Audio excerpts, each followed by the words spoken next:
remember we used to kick it. Them days we was getting lifted. But now I miss them days with you. Days with you. I remember we used to kick it. Summertime away you drifted. Yo, what is up, family, friends, and folks? This is Finn Green, and I'm back with another episode of the Green Street Podcast. I'm here with my good friend Zippa Byouka. Yes, sir. This is a guy that I met when I was living out in Chicago. He's a very talented rapper, producer, just an awesome all-around dude. And we're coming at you today from Lake Worth, Florida, where he now lives. Reporting live. And we're just going to get into it, ask some questions, learn about this guy's musical journey, and just chop it up for you guys. All right, so first question is, I'm interested to know, how did you first ever get into making music? When was the first time you got on the mic, got in the studio, actually like made a song? Yeah. So we'll trace it all the way back to like maybe 12 years old, approximately around that time. I got introduced into like rap music and was getting into like local artists. And then I tried like writing my own rhymes.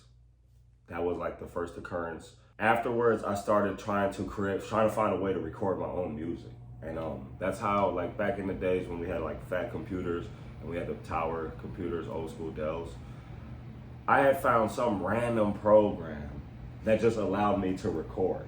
Yeah. You know what I mean? So what I would used to do like in the way beginning stages, I just had like this random computer mic that I bought from like Walmart, and it was literally like a stick, funny. And I would play the beat and then I'm like rapping, so I'm just recording like the audio. Yep. You know what I mean? Not like a studio today where you have everything, separate and tracked in. So the quality was like very poor and it was very stark. But I was 12 and I was making music.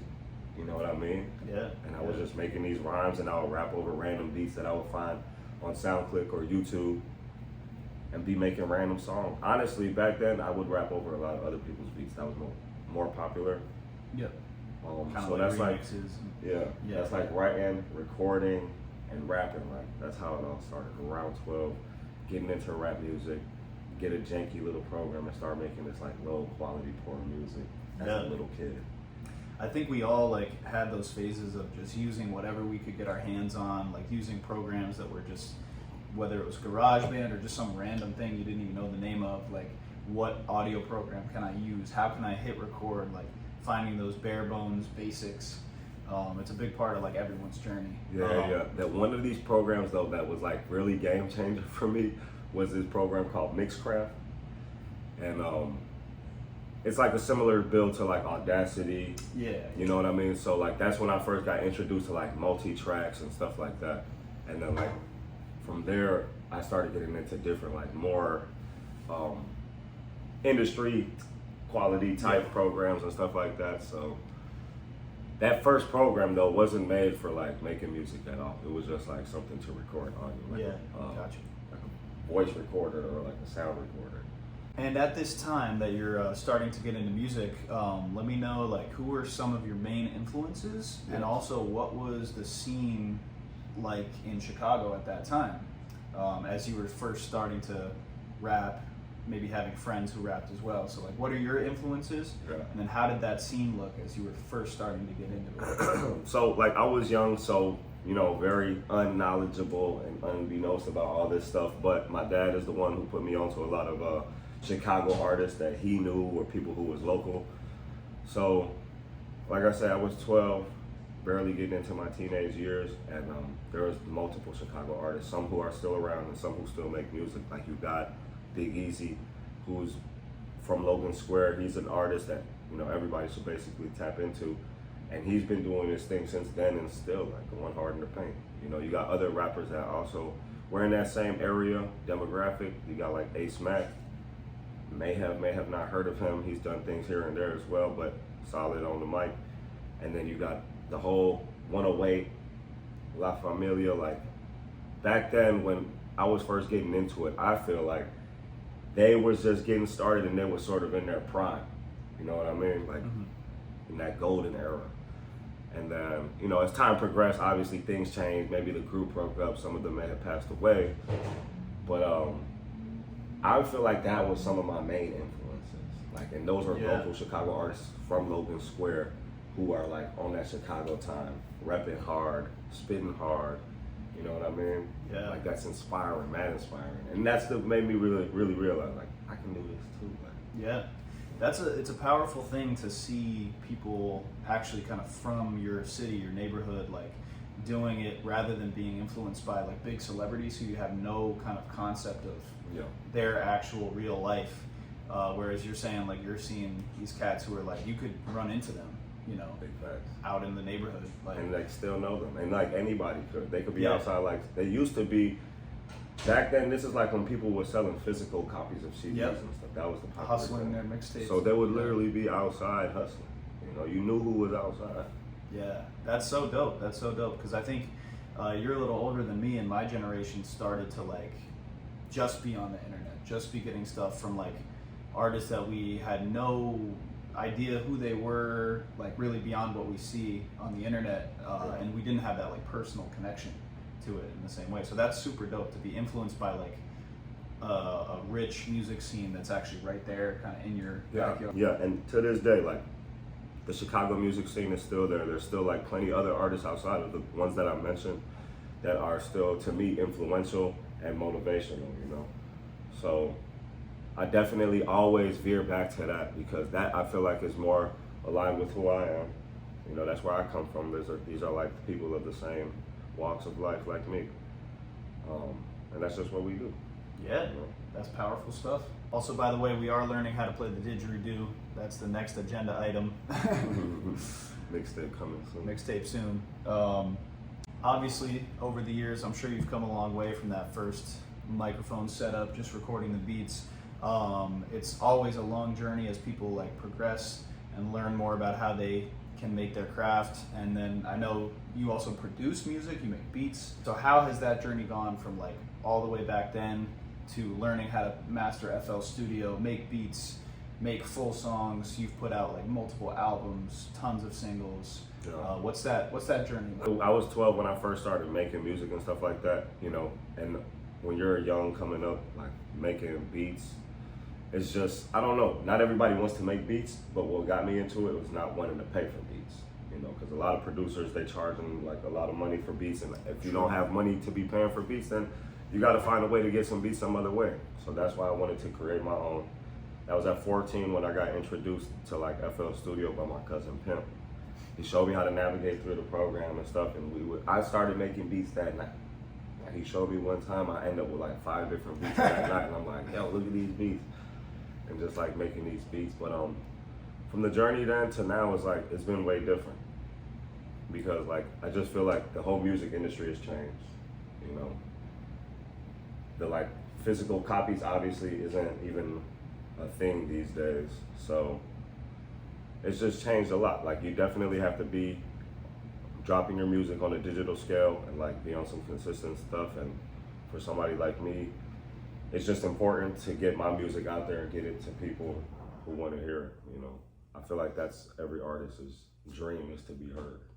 Definitely. Yeah, I think the way that it's all set up these days keeps things very gate-kept of like who actually gets successful, because, you know, like you're referencing these guys who they can just stand on the corner and hand out their mixtapes and actually be like involved with the community. Whereas now, like if you don't kind of have the right backing and the right social media push, the right label, playlist placements and all that stuff, like it's so much harder to get your stuff out there.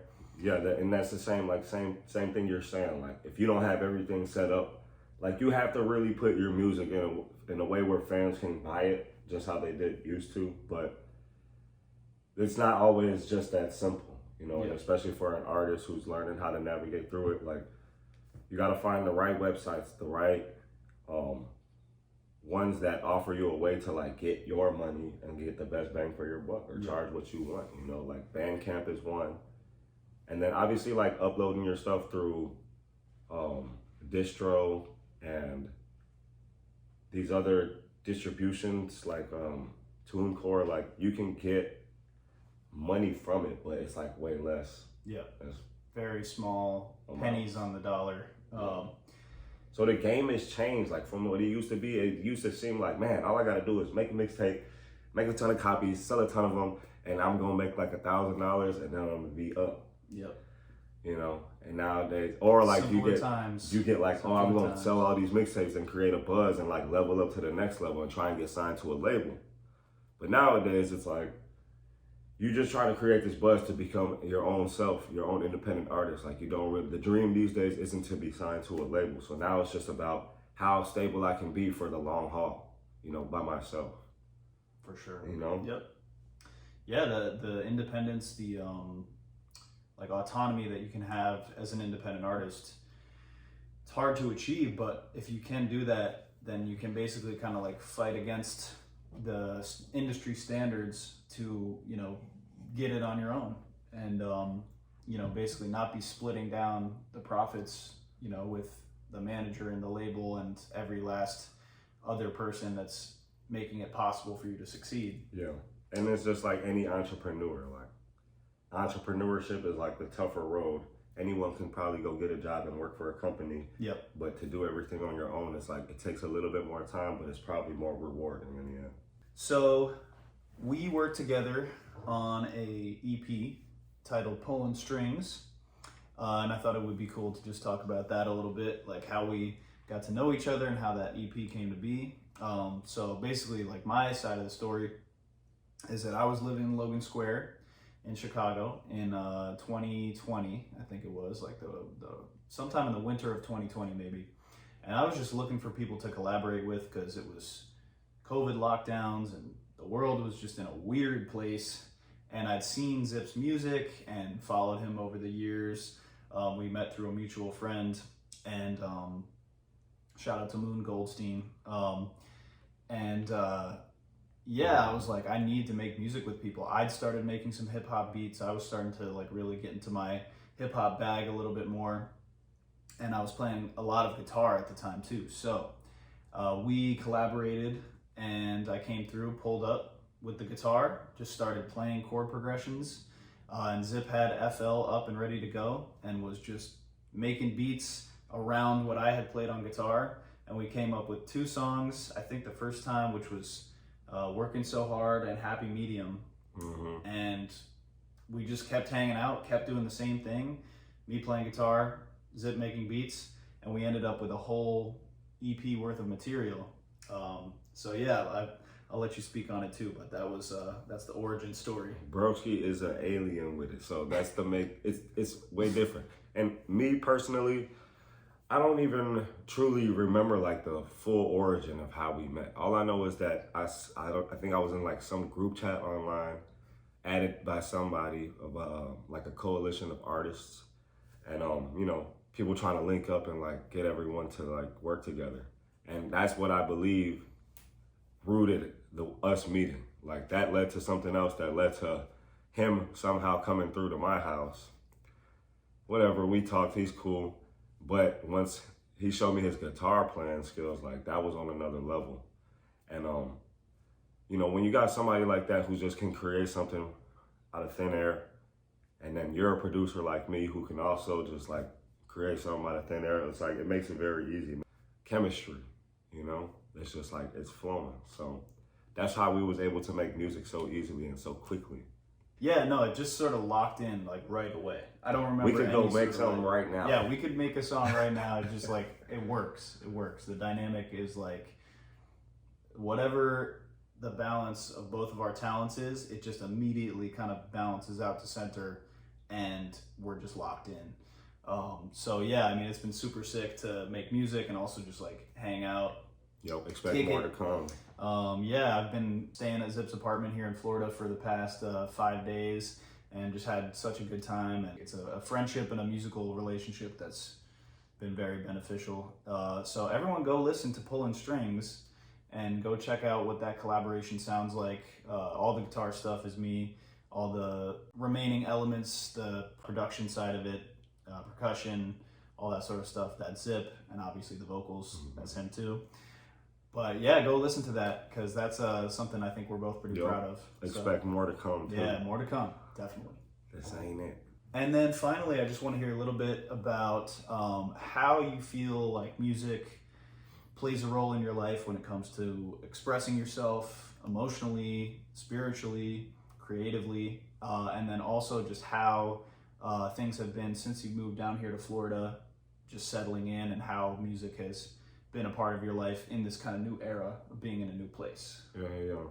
Music, like, definitely is therapeutic, and then it's definitely used as a form of expression. Like, for me, that's where I can say all the things that I can't really say in real life, you know. As if I was to say what I really wanted to say, like, you know, you just can't be going around saying whatever.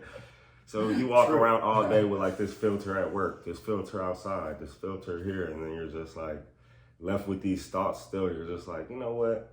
This is how I really felt. So like music to me is that perfect escape, like especially when you got something to say, feel some type of way, somebody rubbed you wrong or something happened, like it's the best place to speak on it. So like, that's what I've always done with my music. That's why it's always just come to me, because at the end of the day, it's just how I'm feeling, you know? No doubt. And, Yeah. Coming down here and like the change of scenery and the change of like the music scene is different. Mm-hmm. So I don't know. I feel like I've been slow to get into somewhere where I find some more mutuals, but it's okay. You know what I mean? Like, Yeah. that's not the bread and butter, but music is still there at the end of the day. Like I feel like it's a longevity Always game. there. It's always gonna be there, and like it's always being worked on. And any music producer or like artist is like that too. Like our discography is a lifelong journey. You know what I mean? And like we're just dedicated to it, no matter what. Definitely. Yeah. I personally feel like a lot of the times you can't just constantly be creating music unless you're also kind of living your life and becoming who you are and like actualizing yourself. Because you can make music, but like sometimes you gotta go live some life to then be able to make music about it. 100%. So, you know, it's a balance between actually having experiences that, you know, build your character and who you really are, and then being able to kind of like condense that and put that into a creative form of music. Like you can't just always create it out of thin air. Sometimes life just has to happen. There's other responsibilities, other growth that you need, and then it feeds back into the music and it keeps kind of like cycling like that. And my music, like, and I would say like, as I've evolved, my music's evolved. You know what I mean? Definitely. Like what I used to make back then, I probably won't make no more. And that's like the journey of every artist. You know, like people be hot in the beginning and then they have a different vibe at the end. You know, people always say this. But then you got your specific artists who are just like hard the whole time, but they go through different phases as well. Yeah. So I just feel like I'm going through a different phase. Like everything is still there, my flow, my delivery, my bars, my thoughts, my punchlines, but I'm just in a different phase where I just don't think things the way I did then. So what I'm saying is different. But that's like part of growing up, you know? I'm 31 now. I feel like I rap a little bit, you know? Yeah, elevated, higher levels. Type deal. Higher levels of consciousness. Yep. Well, all right, everybody. Thank you so much for tuning in to another episode of the Green Street Podcast. Massive shout out to my friend right here, Zippa Byouka. Shout out to him. And check out all of his stuff. He's got a YouTube channel. He's got every streaming service. Got numerous albums, singles, some dope music videos. Actually, one that I made a cameo in up there on YouTube. So I'll put all the links in the description. I'll put some links on the screen so that you can go check out Zip's music. And keep tuning in to my channel because we got lots more stuff coming. More music, more interviews, and lots of cool stuff. All right, let's wrap it up. Appreciate you, my brother. Days with you, days with you. I've been missing you too much. Way too many memories of the two.